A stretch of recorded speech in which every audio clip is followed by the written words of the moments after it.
Hello, मैं हूं दामिनी सोनी और आज हम बात करेंगे पैसों पर।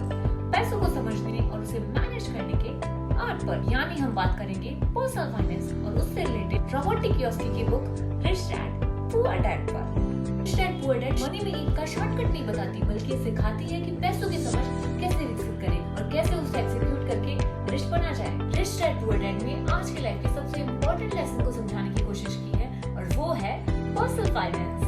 रॉबर्ट कियोसाकी कहते हैं कि हमें पैसों को एक सब्जेक्ट की तरह बचपन से स्कूल में पढ़ाना चाहिए, लेकिन बचपन से हमें पैसों की इम्पोर्टेंस और उसके मैनेजमेंट के बारे में पढ़ाया जाए तो उसमें कोई गलत बात नहीं है। आज भी हम मार्क्स के पीछे भागते हैं। ये तो नहीं कह सकते कि पैसा ही जरूरी है। इंसान को कंप्लीट करने के लिए उसके फैमिली, फ्रेंड्स और लाइफस्टाइल ये भी जरूरी है, लेकिन सब कुछ पाने के लिए पैसा जरूरी होता है। इतनी पढ़ाई पूरी होने के बाद हम जॉब ढूंढते हैं। जॉब मिलने के बाद हम ये सोचते हैं कि हम गाड़ी खरीद लेंगे, घर बना लेंगे, अपने ड्रीम्स पूरे कर लेंगे, और ऐसा होता नहीं है। बहुत सारे लोग अच्छी जॉब और सैलरी के बाद भी खुश नहीं होते और वो अपनी जरूरतें पूरी नहीं कर पाते और फिर सोचते हैं कि और ज्यादा मेहनत करते हैं। रॉबर्ट कियोसाकी ने इसे रेट रेस का नाम दिया है और ज्यादातर लोग इसमें गोल गोल घूमते रहते हैं। रॉबर्ट कियोसाकी ने इसी बहुत इंपॉर्टेंट इशू को उठाया है अपने book rich dad poor dad में। उन्होंने इस बात का भी ध्यान रखा है कि पैसों को रिश्तों के ऊपर ना रखा जाए। रॉबर्ट कियोसाकी के एक डैड कहते थे मैं इसे कैसे खरीद सकता हूँ, और दूसरे डैड कहते थे कि मैं इसे क्यों नहीं खरीद सकता हूँ। दोनों की सोच और शब्दों में अंतर था। क्या ऐसा नहीं हो सकता कि बचपन से ही फाइनेंशियल एजुकेशन को डीपली पढ़ाया जाए? रॉबर्ट कियोसाकी कहते हैं कि उनके रिच डैड ने उन्हें 6 लेसन सिखाए जो उनकी book rich dad poor dad में है और जिसे कोई भी समझ सकता है। देखते हैं लेसन नंबर 1। पैसा एक तरह की ताकत है और उससे भी बड़ी ताकत है उसे संभाल कर रखने की समझ। रॉबर्ट कियोसाकी ने अपना मेंटर रिच डैड को चुना।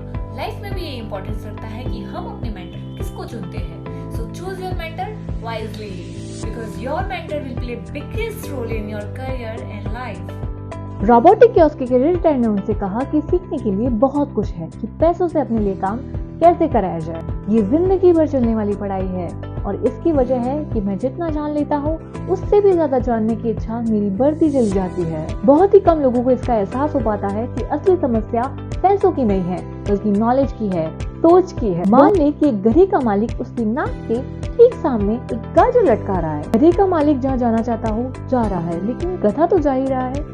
गधा तो इल्यूजन का पीछा कर रहा है। Donkey is following the illusion. Fear और डिजायर को जो तेज करता है वो है इग्नोरेंस। इसीलिए ज्यादातर अमीर लोग जितना ज्यादा पैसा कमाते हैं उतना ज्यादा डरते हैं। आप पूरी तस्वीर देख सकता है तो वो वापस सोच सकता है कि गाजर का पीछा किया जाए या नहीं। Lesson number 2, why teach financial literacy.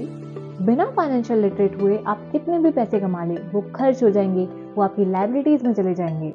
पैसा हमें अमीर नहीं बनाता, अमीरी तो पैसे को सही जगह खर्च करने की समझ। अमीरी पैसों के पीछे न भागने की सोच है। अमीरी तब है जब हमारा पैसा हमारे लिए काम करे। अब हम असेट्स और लायबिलिटीज को समझेंगे। असेट्स वो है जो हमें पैसा कमा कर देते हैं और लायबिलिटीज यानी दायित्व वो है जो हमारी जेब से पैसे खर्च करवाता है। रॉबर्ट ने अपने रिच डैड से ये बात हजारों बार सुनी थी कि अमीर लोग असेट इकट्ठा करते हैं जबकि गरीब और मिडिल क्लास लोग लायबिलिटीज। अमीरी एक सोच है, नजरिया है। इसी सोच और नजरिए के लिए हमें अपने आप को इम्प्रूव करना होगा। रॉबर्ट कियोसाकी के रिच डैड उन्हें एक कहानी के माध्यम से समझाते हैं कि जापानी लोग 3 ताकतों को मानते थे। पहला, तलवार की ताकत। तलवार की ताकत जो हथियारों का प्रतीक है। अमेरिका जिसने हजारों डॉलर तलवार की ताकत पर खर्च कर दिए, इसीलिए वो आज विश्व का सबसे ताकतवर देश है। रत्नों की ताकत जो पैसों का प्रतीक है। एक बात याद रखो, जिसके पास सोना है वही नियम बनाता है। दर्पण की ताकत यानी शीशा जो आत्मज्ञान का प्रतीक है।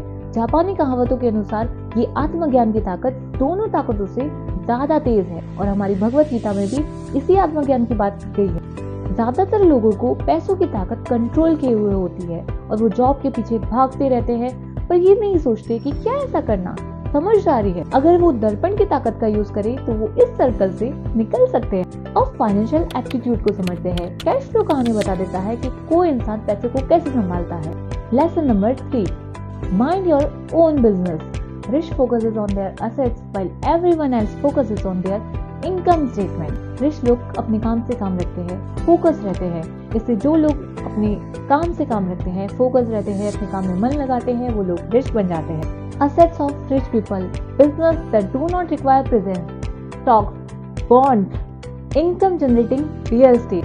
Anything else that has value produces income. So now lesson number 4, the history of taxes and the power of corporation. अमीरों ने कॉर्पोरेशन का सहारा लिया और उसमें वो सफल भी हो गए. So money can't solve problems, intelligence solve problems. अनपढ़ वो नहीं है जो पढ़ लिख नहीं सकते, बल्कि वो है जो सीखते नहीं है.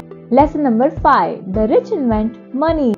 रॉबर्ट अपने पर्सनल एक्सपीरियंस की बात करते हैं और कहते हैं कि फाइनेंशियल जीनियस के लिए टेक्निकल नॉलेज के साथ साथ करेज का होना भी जरूरी है. फाइनेंशियल इंटेलिजेंस के लिए इन क्वालिटीज का होना जरूरी है. पहला, किस तरीके से ऐसे मौके को खोजें जो दूसरों को दिखाई नहीं देते, पर हम अपने दिमाग और एक्सपीरियंस से उनको देख सकते हैं. एक बार रॉबर्ट कियोस्की के एक दोस्त ने पुराना घर खरीदा जो देखने में बुरा था, तो कोई समझ नहीं पाया था कि उन्होंने ये घर क्यों खरीदा. जो शायद दूसरे लोग नहीं देख पाए थे, वो उनके दोस्त ने देख लिया. घर के साथ 4 खाली जमीन के टुकड़े, उन 5 प्लॉट को मिलाकर बिल्डर को बेच दिया. उसने इस डील में जो पैसा लगाया था वो तो उसे मिला ही, साथ ही उसे उसकी 3 गुना रकम और मिली. 2 महीनों की मेहनत से अगर वो जॉब में होता तो कितना कमाता वर्सेस जो उसने डील से कमाया वो. दूसरा, बिना बैंक या लोन लिए किस तरीके से पैसा बिल्ड किया जाए. तीसरा, किस तरीके से स्मार्ट लोगों को इकट्ठा किया जाए. ऐसे लोग बहुत समझदार होते हैं जो अपने से ज्यादा समझदार लोगों के साथ काम करते हैं या फिर उन समझदार लोगों को अपने साथ काम पर रख लेते हैं. जब भी आपको सलाह की जरूरत होगी तब यही समझदार लोग आपके लिए सलाहकार का काम करेंगे. अवसर पहचानना किसी भी इन्वेस्टर की सबसे बड़ी क्वालिटी होती है. रिस्क तो हमेशा रहता ही है, इसलिए इससे बचने की बजाय इसे मैनेज करना सीखिए. तभी आप तरक्की कर पाएंगे, रिच बन पाएंगे. जब जिंदगी आपको नींबू थमाए तो उसका शरबत बनाओ और पी जाओ.